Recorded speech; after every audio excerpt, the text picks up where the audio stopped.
السلام علیکم ورحمۃ اللہ وبرکاتہ۔ بسم اللہ الرحمن الرحیم۔ الحمد للہ وحدہ والصلاة علی رسولہ الذی لا نبی بعدہ۔ میرے پاس ابھی فارسی کی پہلی کتاب ہے، انشاءاللہ اس کتاب کے اسباق کو ہم اردو زبان میں سمجھیں گے۔ تو سب سے پہلا سبق ہے مختلف اسموں سے مضاف و مضاف الیہ کی ترکیبیں۔ اس سبق میں کئی طرح کے فارسی زبان کے مفردات دیے گئے ہیں، انشاءاللہ اس کا اردو ترجمہ ہی بتایا جائے گا، پھر ان مفردات کو مضاف الیہ کی شکل میں بیان کیا گیا ہے۔ یہ مضاف الیہ کیا ہوتا ہے، مضاف الیہ کی ترکیب سے کیا مطلب ہے؟ تو یاد رکھیے کہ انسان منہ سے جو الفاظ نکالتے ہیں اس کو ظاہر سی بات لفظ کہتے ہیں۔ لفظ با معنی، لفظ بے معنی، دو طرح کے الفاظ ہوتے ہیں، بے معنی اور با معنی۔ با معنی لفظ دو طرح کا ہوتا ہے، ایک مفرد ہوتا ہے، ایک مرکب ہوتا ہے۔ مفرد کو کلمہ بھی کہتے ہیں، اور جو مرکب ہوتا ہے وہ چند الفاظ کا مجموعہ ہوتا ہے، دو یا دو سے زائد لفظ کے مجموعے کو مرکب کہا جاتا ہے۔ مرکب الفاظ جو ہوتے ہیں اس کی دو صورتیں ہوتی ہیں۔ ایک مرکب وہ ہوتا ہے کہ جس کو بولنے کے بعد بات پورے طور پر سمجھ میں آ جاتی ہے، جیسے ہم کہیں کہ اللہ یکتا است، اللہ یکتا ہے، یہ مرکب تام ہے۔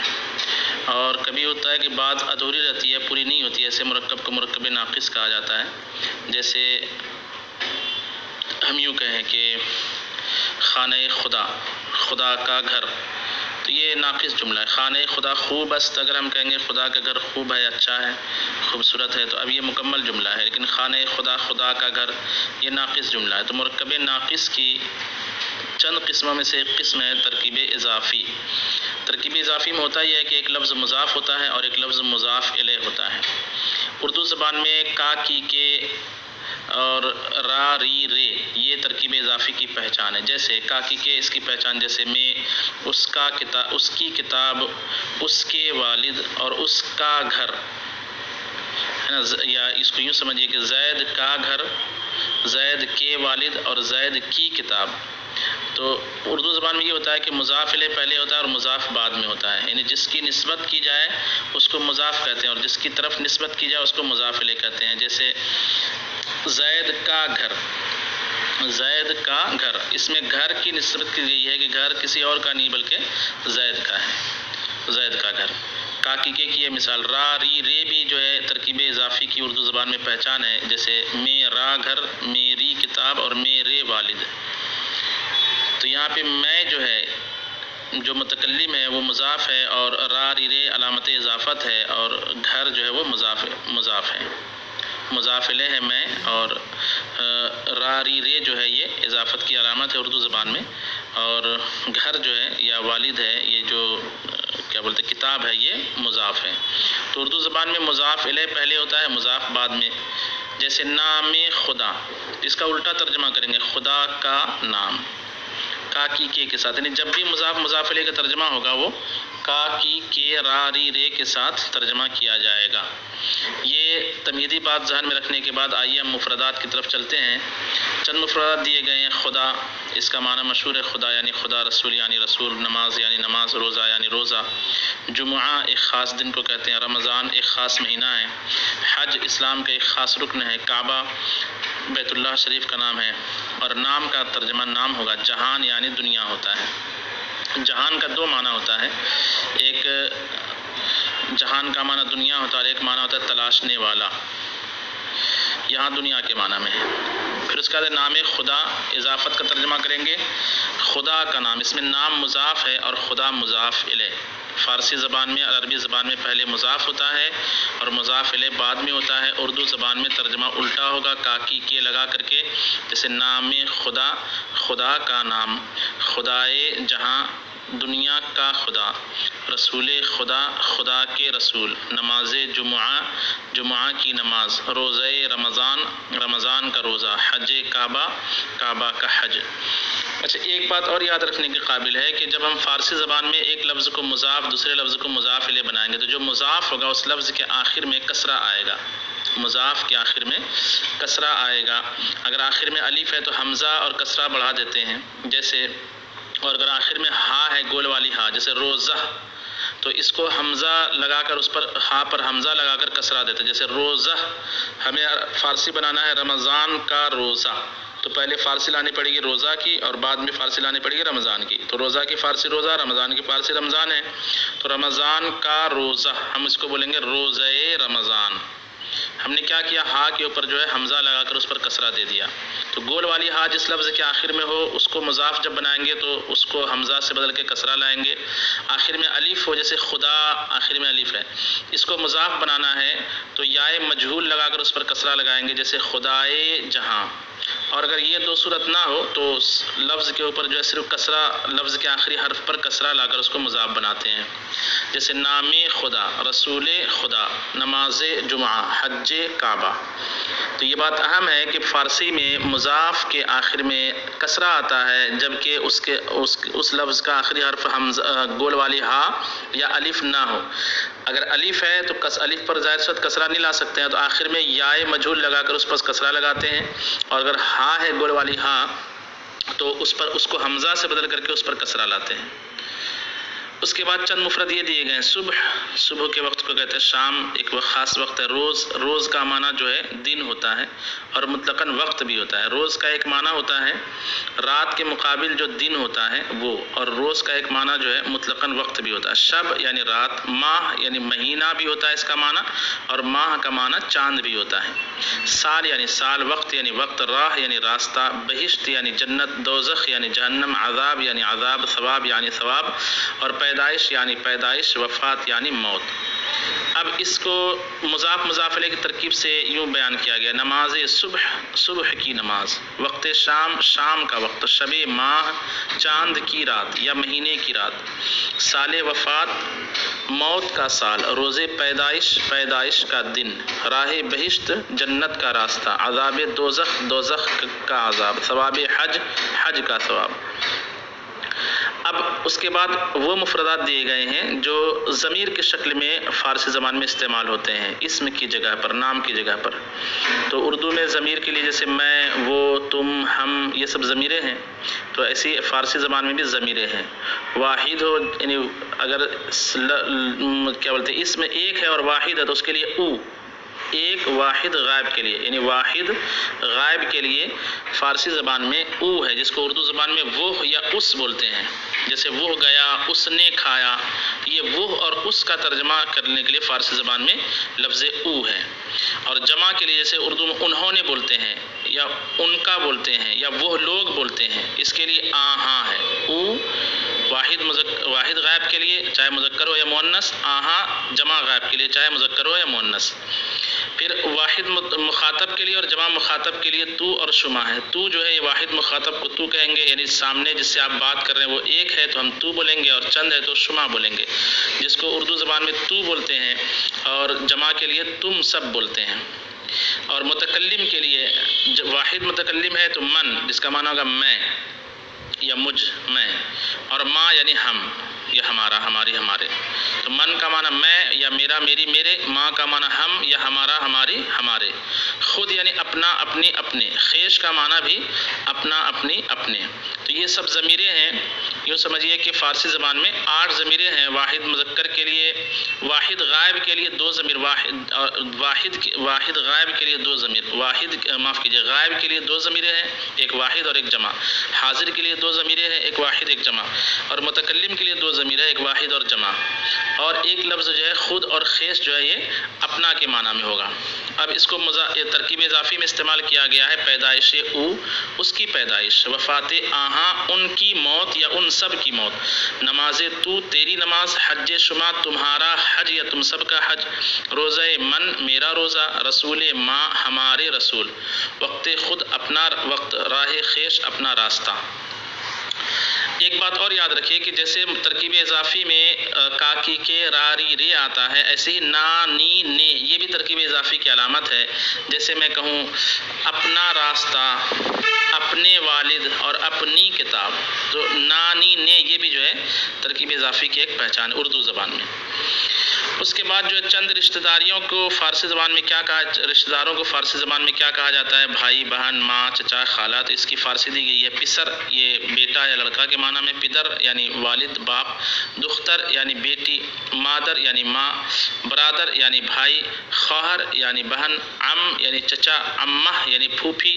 خال یعنی ماموں. خالہ یعنی خالہ. زن شوہر کو کہتے ہیں اور عورت کو کہتے ہیں، اور شوہر یعنی شوہر. زن یعنی بیوی، شوہر یعنی شوہر. تو زن کا ایک معنی بیوی ہوتا ہے اور زن کا ایک معنی عورت بھی ہوتا ہے. پسرے من میرا لڑکا. پدرے ماں ہمارے والد. دخترے تو تیری بیٹی. مادرے شما تم سب کی ماں یا تمہاری ماں. برادرے من میرا بھائی. خواہرے آہاں ان سب کی بہن. زنے او اس کی بیوی. شوہرے آ اس کا شوہر.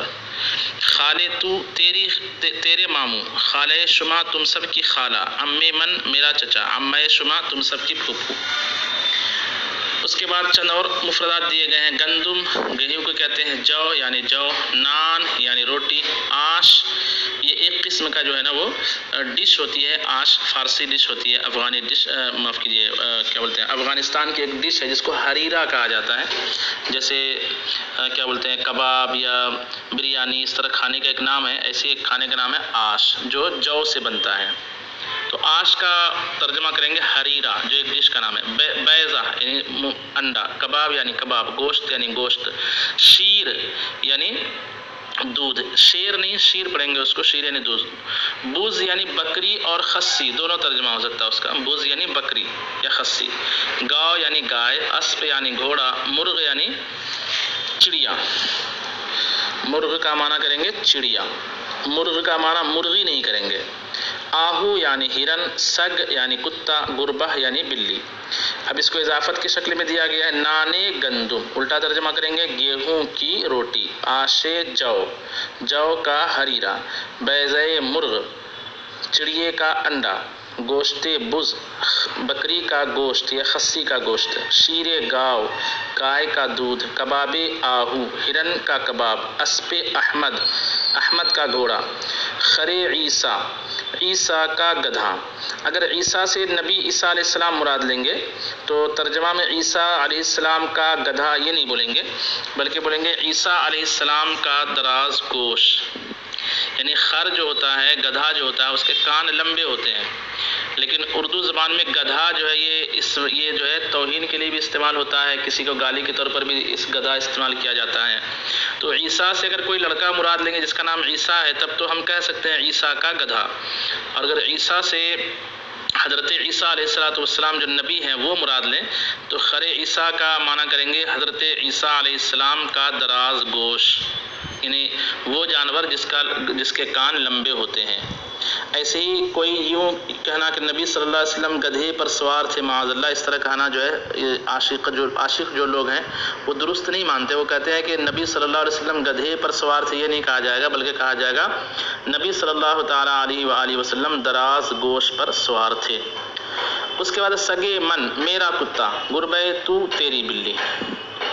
پھر اس کے بعد چند اور مفردات دی گئے. منہ بال کو کہتے ہیں. سر یعنی سر. چشم یعنی آنکھ. گوش یعنی کان. بینی یعنی ناک. زبان یعنی زبان. دہان یعنی منہ. دندان یعنی دانت. رو یعنی چہرہ. دست یعنی ہاتھ. پا یعنی پیر. دل یعنی دل. لب یعنی ہونٹ. ناخن یعنی ناخن. یہ سب فارسی زبان کے الفاظ مفردات ہیں. اب اس کو اضافت کے طور پر استعمال کر رہے ہیں. منہ سر، سر کا بال یا سر کے بال. چشم آہو، چشم یعنی آنکھ. آہو یعنی ہرن، الٹا ترجمہ کریں گے کاکی کے لگا کر چشم آہو، ہرن کی آنکھ. زبان گاؤ، گائے کی زبان. گوش خر، گدھے کے کان. بینی شما، تمہاری ناک. دندانے سگ، کتے کے دانت. دستے خود، اپنا ہاتھ. دہانے خیش، اپنا منہ. ناخنے گربہ، بلی کے ناخن. پائے پسر، لڑکے کے پیر. روئے من، میرا چہرہ. دلے تو، تیرا دل. لبے احمد، احمد کے ہونٹ. پھر اس کے بعد چند اور مفردات دی گئے، خاک، خاک یعنی مٹی، آب یعنی ہوا، آب یعنی پانی، باد یعنی ہوا، آتش یعنی آگ، مشرق یعنی پورب، مغرب یعنی پچھم، شمال یعنی اتر، جنوب یعنی دکن، دریا یعنی دریا، کوہ یعنی پہاڑ، زمین یعنی زمین، فرش یعنی بچھونا، اور خانہ کا معنی گھر۔ فرش کا معنی زمین بھی ہوتا ہے، فرش کا معنی بچھونا بھی ہوتا ہے۔ خاک ہند، ہند کی مٹی، آب دریا، دریا کا پانی، آتش دوزخ، دوزخ کی آگ، باد شمال، اتر کی ہوا، شاہ مشرق، مشرق یعنی پورب کا بادشاہ، زمین مغرب، مغرب کی زمین، دریائے جنوب، جنوب دکن کا دریا، کوہ طور، طور کا پہاڑ، فرش خانہ، گھر کا بچھونا یا گھر کی زمین، دونوں بول سکتے ہیں۔ چاقو یعنی چاقو، کارد یعنی چھری، کارد یعنی چھری، لوح یعنی تختی، قلم یعنی قلم، خامہ یعنی قلم، کاغذ، خامہ جو ہے نا وہ نوکدار جو وہ پینسل والا ہوتا، وہ انک میں ڈبا کر کے جو لکھا جاتا تھا اس کو جو ہے خامہ کہتے ہیں، اور قلم مطلقاً جو ہے اس کو پینسل کو بھی قلم کہتے ہیں، پین کو بھی قلم کہتے ہیں، اور خامہ اسپیشل وہ جو خنجر کی طرح نوک جس میں ہوتا تھا اور جس کو انک میں ڈبا کر لکھا جاتا ہے اس کو خامہ کہا جاتا ہے۔ اعلیٰ حضرت فرماتے ہیں کل کے رضا ہے خنجر خوخار برقبار، عادا سے کہہ دو خیر منائے نشر کرے۔ تو یہاں کل کی رضا سے مراد بھائی خامہ رضا ہے، بس خامہ خام نوائے رضا، نئے طرز میری نئے رنگ میرا، ارشاد احبا ناطق تھا ناچار اس راہ پڑا جانا۔ اچھا، اس کے بعد اس کو مفرد میں استعمال کیا گیا، کتاب خدا، خدا کی کتاب، چاقو احمد، احمد کا چاقو، کارد محمود، محمود کی چھری، لوح تو، تیری تختی جس کو سلیٹ بولتے ہیں، قلم من، میرا قلم، مرکب شما، تمہاری روشنائی، مرکب یعنی روشنائی، کاغذ کتاب، کتاب کا کاغذ، دواتے او، اس کی روشنائی، روشنائی جس کو انک بولتے ہیں، اب لوگ انک کا استعمال نہیں کرتے ہیں، خامہ شما، تمہارا قلم، ٹھیک ہے۔ اب اس کے بعد جو ہے ضمیر دی گئی ہے، ضمیر مجرور اس کو بولیں گے، ضمیر مجرور یعنی جو مضاف الیہ ضمیر واقع ہوتی ہے، کبھی یہ مضاف کے طور پر واقع نہیں ہوگی، ہمیشہ جو ہے یہ پہلے اس کے مضاف آئے گا اور یہ مضاف الیہ بنے گی، یہ ضمیر ہے، وہ ہے شین، تے اور میم۔ شین کا معنی کریں گے اس کا، اس کی، اس کے، اور تا کا معنی تیرا، تیری، تیرے، اور میم کا معنی میرا، میری، میرے۔ یہ یاد رکھیے کہ یہ بھی ضمیر ہے، اور پہلے جو ہم نے پڑھا او، آہا، تو، شما، من، ما، یہ بھی ضمیر ہے، لیکن وہ ضمیر فاعل واقع ہوتی ہے، مبتدا واقع ہوتی ہے، اور یہ ضمیر جو ہے وہ ہمیشہ مضاف الیہ واقع ہوگی، یہ دھیان رکھیے گا۔ جیسے کتاب بش، اس کی کتاب، اسپم، میرا گھوڑا، چشمت، تیری آنکھ، دربہ اش، اس کی بلی، خانہ ام، میرا گھر، خانہ ات، تیرا گھر، رویش، اس کا چہرہ، پایم، میرے پاؤں، چاقویت، تیرے چاقو۔ اچھا، کبھی کبھی ایسا ہوتا ہے کہ ترکیب اضافی یعنی مضاف الیہ یہ خود جو ہے دوسرے اسم کی طرف مضاف ہوتا ہے، تو انشاءاللہ اس کو ہم دوسرے سبق میں پڑھیں گے۔ ترکیب اضافی ایک اور